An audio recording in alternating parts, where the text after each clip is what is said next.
এই আমার সুন্দর চিরুনি। ওই বুড়ি তুই কি করছিস? আর এটা ফায়দা চিড়ি না তো যে। দেখুন আমি কি করছি, কি সুন্দর লাগছে আমাকে, দেখুন। আরে খাটটা তো বলা। এ দাদি টেনশন নিও না, তোমার জন্য আমি এটা বানিয়ে নিয়ে আসবো। ঠিক আছে। এটা দিয়ে বানিয়ে দিব দাদির চিরুনি।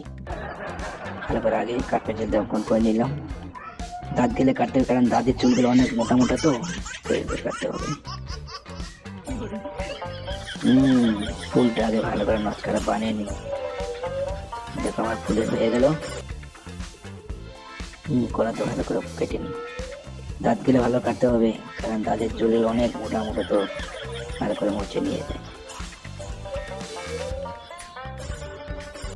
তো আমার চিরুনি হয়ে গেল। দাদি এটাকে দেখে অনেক খুশি হবে। দাদি তোমার চিরুনি এই না। বাহ, কি সুন্দর লাগছে নাতি।